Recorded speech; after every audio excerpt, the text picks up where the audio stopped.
The Samsung Galaxy S10 is one of the best smartphones money can buy right now in the market. It's an expensive phone and so is the maintenance. It fell down and the screen is kind of broken by the side, and so therefore it has made the screen to become unresponsive. So today we are going to replace the screen. Just so you know, this is going to be more like a DIY project. Now everything I'm going to be using to tear down this phone, there are things you might find in your house or you might find them lying down anywhere in your house.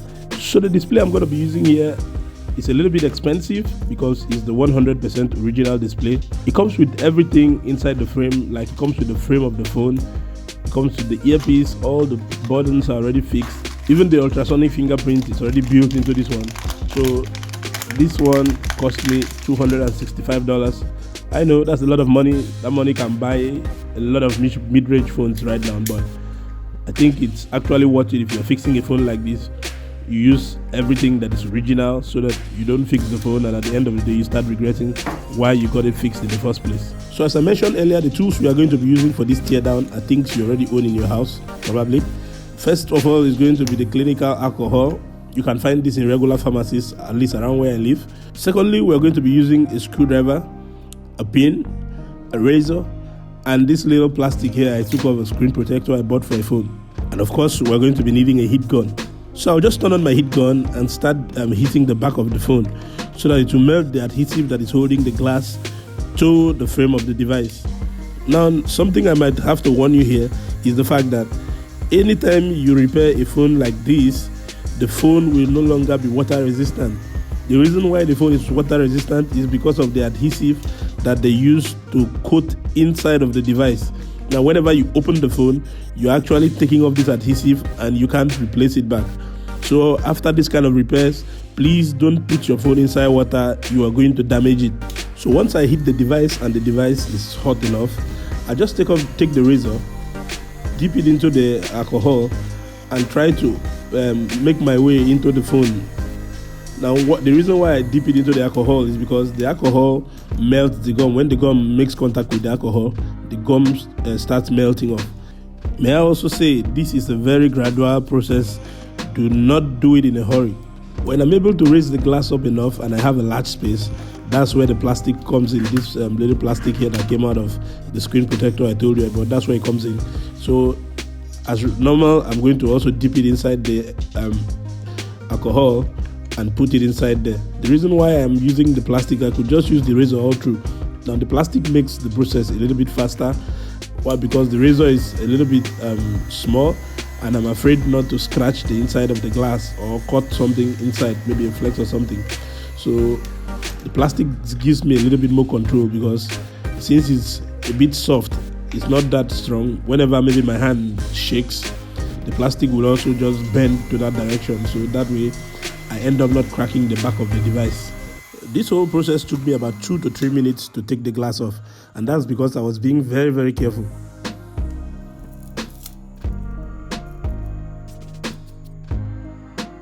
So this thing is made of entirely 100% premium glass and it looks very, very durable.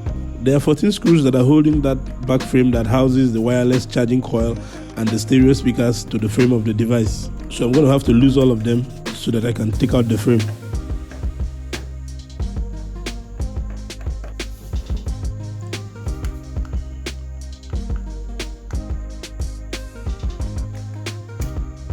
Once they've all been taken off, I can just use my needle or maybe the knife, the little knife I'm using here, to raise this panel off the frame of the device. So this right here is the wireless charging coil. It is what makes your device to charge each time you drop it on top of a wireless charger. And then down here also we have the stereo speakers that sound so good. Remember the rule of thumb, always unclip the battery first before you unclip anything else in the phone. I will also unclip the display. Then I will also go ahead and unclip the dual selfie cameras here.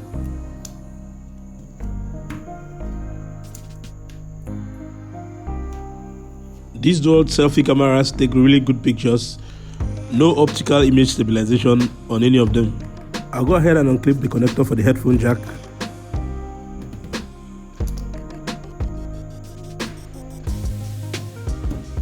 There are 3 screws that are holding the motherboard to the frame of the phone. So we're going to go ahead and take them off. Then I can now use my needle and try to take the motherboard of the phone off the frame But first of all, I have to take out the SIM card tray here, which I forgot to do earlier on. Then slowly and carefully, I'm going to try to take the motherboard off the frame of the phone. Now please, when you're doing this, be careful. The motherboards can be a little bit fragile, so you don't break it. If you break it, that jeopardizes the whole process and jeopardizes the entire device. One of the most attractive things you see when you take out this board are the lineup of these cameras here. Now the first one there is a 12 megapixel wide angle lens. Then we have also another 12 megapixel telephoto lens with optical image stabilization. And then we also have a 16 megapixel ultra wide angle lens there. This one right here is a 12 megapixel OIS lens. One of the things I've heard most technicians say is that the charging port of this phone is not repairable because it's glued to the board of the phone. Now that is not totally true. It is 100% repairable. The only problem is that it's a bit more tedious to get it fixed, but it's 100% fixable. Another very tedious thing to do on this phone is to remove this battery. Now I have heard a lot of speculations too that the battery is not fixable or the battery is not removable. You have to damage it before you remove it. Now that is not entirely true. The reason why most people make those speculations is because Samsung does not put what they call pull tabs on their batteries or under their batteries like Apple does on the iPhones. So therefore, it makes it very difficult to remove the batteries. But I'm going to show you a process that I use to remove these batteries safely 100% without damage. Now, when you're trying to do this, do not use a knife or do not use any sharp object, because if it pierces the battery might explode or it will damage. Whenever something pierces that battery won't work anymore. So I'm going to use this plastic card here, dip it into the alcohol and drop it a little bit by the side of the battery. Then I will still continue the process, because what the alcohol does is it softens adhesives. So I keep dipping the plastic card into the alcohol and continue the process of trying to weaken the gum so the battery can fall out. Now, may I say this process is very, very tedious. You got to be careful so you don't injure your hand. But if you keep doing it, as you can see, eventually the plastic card starts going under the battery while the gum is melting. And very soon you'll be able to make your way under the gum.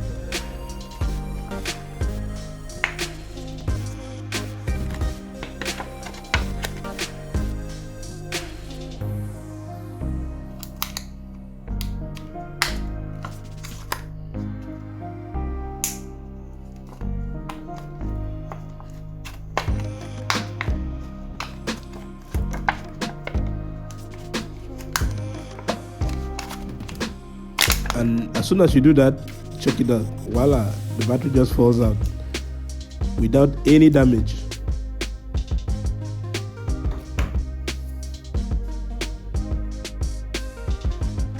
So next up here, we're going to bring the new display that we have that we're going to replace this old one with. Now remember, I told you earlier on, this display is 100% original.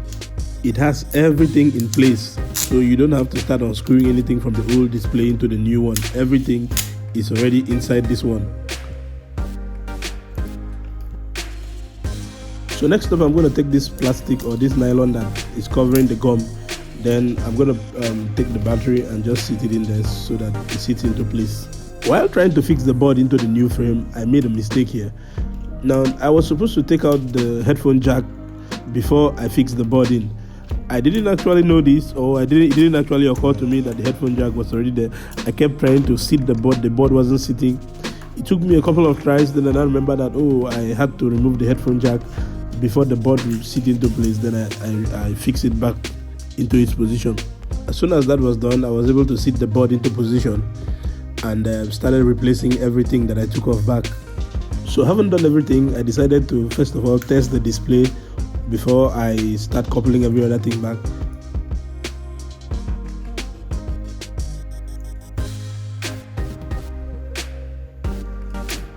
So I did, but what I noticed was the device vibrated, but it did not display. So I turned it back and checked, and I realized I didn't clip the display into the main board, so that's why it did not display. So I clipped it, tried to power the device on again, and the device powered on, and when it booted up, the display was actually okay, was working well. So I haven't tested the display and it was okay. It was time to couple everything back into place, which I did. So to sit the glass back into place, I usually use a gum called the B7000. Now these things are available on Amazon, online. I'll put links down in the description to some of these things so you can get them. So I just laid the gum around the edges of the device, went around it, and after I did, I waited for like maybe 4 to 5 minutes for the gum to dry off a bit. Then I took the back glass and just laid it back on the back of the phone carefully. And after this, the device was back to life. Now, if I don't tell you that I had fixed the display of this phone before, you will not believe it, because the display is an original display, comes with everything, so there are no marks or dents on the body to show that the device had been fixed before. The only thing you don't have anymore is the water resistance. If you're new here, don't forget to hit that subscribe button, and also come hang out with me on Facebook, Twitter, and Instagram. Alright, so I guess I'll catch you again in the next one.